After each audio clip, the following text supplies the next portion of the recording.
But I'm going to let you introduce our next interviewee, someone you know very well. Absolutely. Well, our next interviewee, we have Jay Tuli here, president of Leader Bank. Welcome, Jay. Oh, you're on mute. Evan, Jeff, how are you? We're Good. Hi, Jay. Nice to see you again. Good to see you. I know Jay is one of our returning guests, and we always love to have him back on. So, Jay, to kind of get things kicked off, why don't you tell us a little bit about what Leader Bank does, and I guess more so what makes Leader Bank a little bit different than all the other banks out there. Sure, happy to. So a little bit about Leader Bank. We were founded in 2002, and we have a little bit of a family business element in it that my father started the bank from scratch in 2002. So we are one of the youngest Boston area banks, and we were started as a startup. And I've been here about 15 years. We've grown from the original $6 million in capital that was needed to start a bank to now we're about $2.5 billion in assets. We have almost 400 employees. And as far as what we do, we do a lot of traditional banking things. We take deposits, we make loans. But I would say where we really differentiate is we are one of the largest home mortgage lenders in the state. We are, in fact, the largest bank mortgage lender in the state. We have a lot of customized business banking solutions for businesses who keep their deposits with us. And we are quite an active commercial real estate lender. Well, that's quite a bit to get started with over here. And I know one. Oh, sorry, Jeff. Well, and Jay, I just want to say it's great. It's very refreshing to see a family-owned business in the banking industry, especially with all the consolidation going on in New England. You must be feeling that you're standing alone in the room right now. Yeah, I love when there's consolidation. There's always an abundance of opportunities, and the banking industry is one with a lot of consolidation. So. Good. So, Evan, I'm going to let you go first. I know you're always quick to have a question. Yeah, absolutely, Jeff.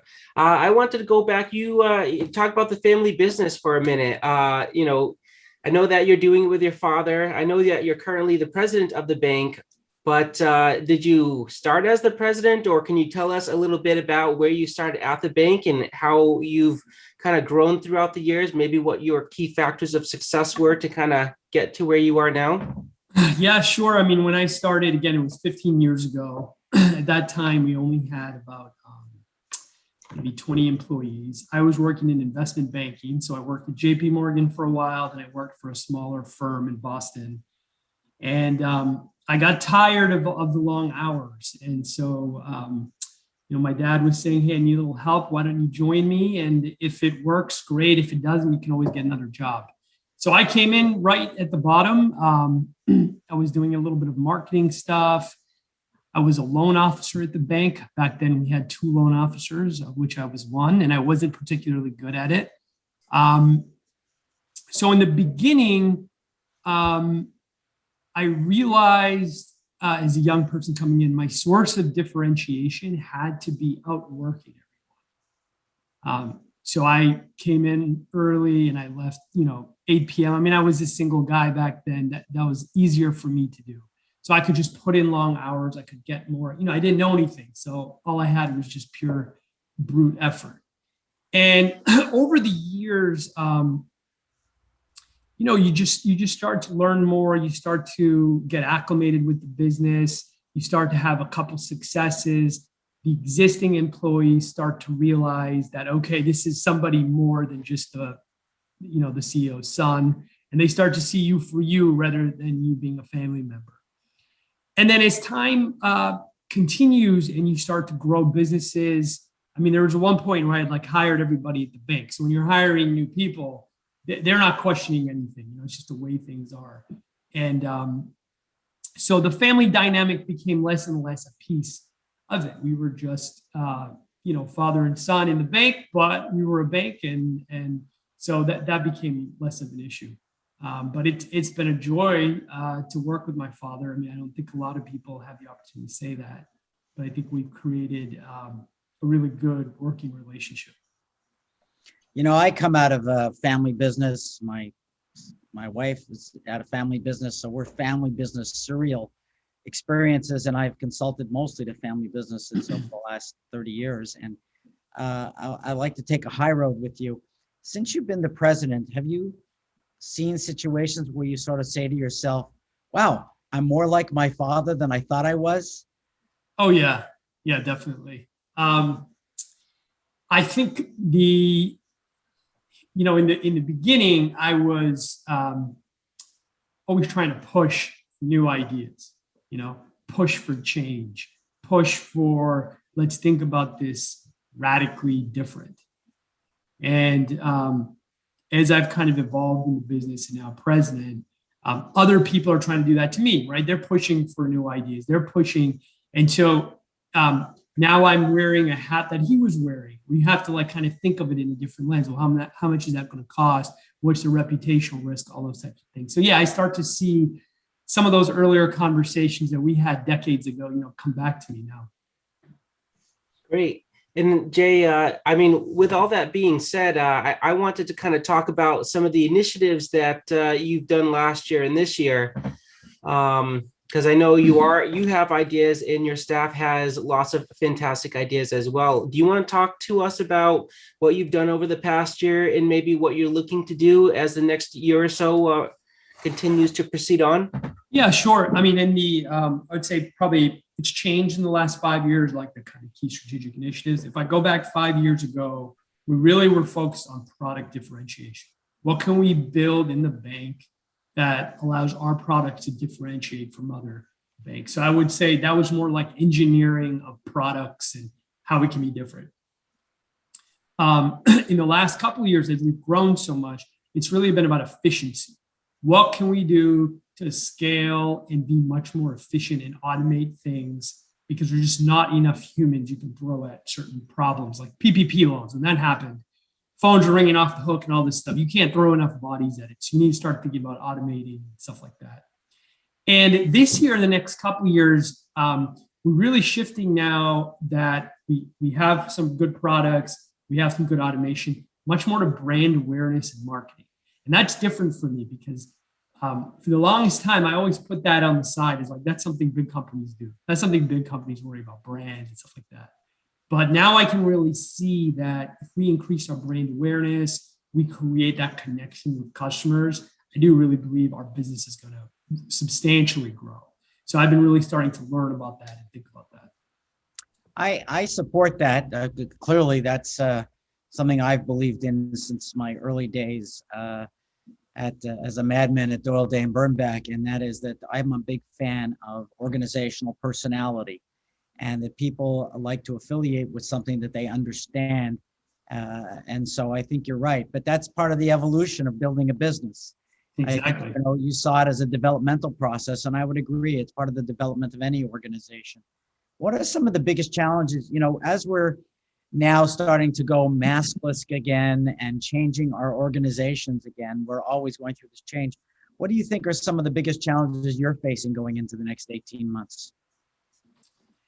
Yeah, I think post-COVID, from a workforce perspective, there's challenges and there's opportunities. So the challenges are, what are you going to do with all your commercial space? We operated the last year 100% remote. Productivity went up, and we grew more than we've grown in years. And so it's hard to justify to employees like the need to come back. So I think we'll probably have a hybrid model. We'll never be the same.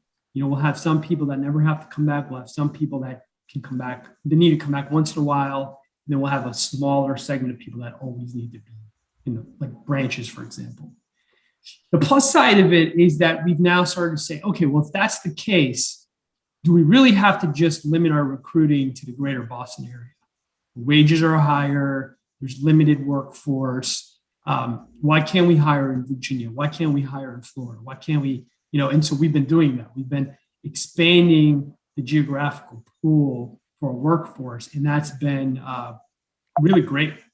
The other thing about it is then you have to think about okay, how do you hire people and train them and onboard them in a completely virtual format without them thinking they're just like playing a video game, like they feel connected to the company. So we've had to really think through creatively about how we check in with these people. You know, how do we like bring them into the culture?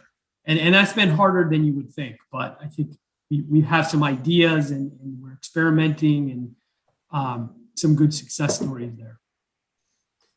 Yeah, I think that you guys have done a tremendous job. You know, I know we got to talk earlier last week about all the magnitude of the different people you've been hiring, which is just amazing. I know we're getting short on time, so we have one more question that I'd like to kind of ask. And I just want this to be geared towards our CFO listeners out there. For any of them that are working in an organization that is experiencing this expansive growth mode where they have to hire many people all at once and have to pay for it and make sure they're structuring it in their projections properly. What kind of advice, if you were to go look back at this past year, what kind of advice, if you were to do it all over again, would you give them? From the perspective of cost management, Evan, or from the perspective of culture? There's a lot of angles to that. Cost management and strategy of it, because I know I do the hiring at my firm. It's a lot of work. Yeah. I would say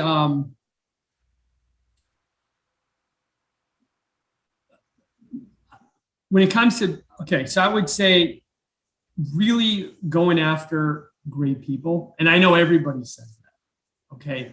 But I think we made a really deliberate shift in the last 5 years where we're like, we want the absolute best person. We don't care what industry they're in. We don't care where they live, but we want them. And I'll point you to this Silicon Valley study, and probably people have heard of it. But when you hear it again, it really makes sense. And it was like, you know, the top soft, they did a study of giving software developers like a code, like a program to code. And the top performers did it 10x faster and better than the average. Okay. And I've been just thinking about that. When I look at our salespeople, my top salespeople are about 10 times better than the average. My top underwriters have about 10 times output than the average. And so I think about that everywhere I go. Like, how do I find that 10 times better person that's worth paying a little bit more for? And so I think for CFOs, you can get stuck in like, well, the average salary is this, we're paying a little bit more. But for the right person, it's really worthwhile. You know, Jay, I can't agree with you more. I mean, this is the stuff I do every day. Everybody's had professionals help them write a resume. Everybody gets coached on interview questions, and it's really hire the person. You hire the person of character, of hard work, of values, who likes to learn and is dedicated. And it's always surprising what they'll produce. And I learned that early in my career when I got recruited by a Fortune 50 company. Their philosophy was, you know, we're hiring the best. We're not hiring just resumes or retread people. So I think I agree with you completely. Every time you're on Radio Entrepreneurs, I love listening to you. You've been on, I think, 3 or 4 times. So you're part of the big alumni. But if someone's looking for Leader Bank that is growing, it's still locally owned, how do we find Leader Bank in this economy? Yeah, you can go to leaderbank.com. You can email me. I'm JTULI@leaderbank.com. You know, plenty of contact information, so I won't flood you with all the little details, but it's on the website. It's been a pleasure to be here again, Jeff and Evan, and glad to be back. You look healthy. Evan, before we go, you know, you're at Sapers and Wallack. You're not just the CFO. You're not just part of FEI. I mean, you do it all. You're also at Sapers and Wallack. So can you tell people how to contact you? Absolutely. If you're trying to get in touch with Sapers and Wallack, I would just go to our website, www.sapers-wallack.com.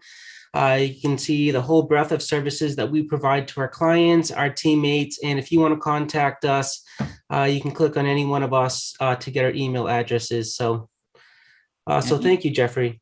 And both Sapers and Wallack and Radio Entrepreneurs are partners with FEI, and we enjoy these segments, and you and I co-host these segments on a at least quarterly basis through the whole year. I also want to say that I am the founder, as you said earlier, of Mage LLC management consulting firm. We've worked with over 700 organizations to help build stronger or more successful organizations over the years, and we can be found at mageusa.com online. I'm at jdavis@mageusa.com. And I just want to remind everyone that if any of these Radio Entrepreneurs segments that you want to join us, of over 1 million people who have heard Radio Entrepreneurs, you can find us at Facebook, LinkedIn, Twitter, Instagram, YouTube, iTunes, Spotify, Google Podcasts, and Stitcher. So if you like Radio Entrepreneurs, you can find us just about anywhere, not just on the air daily. So Evan, I want to thank you for your participation in all of this. And you've been a great partner and a co-host.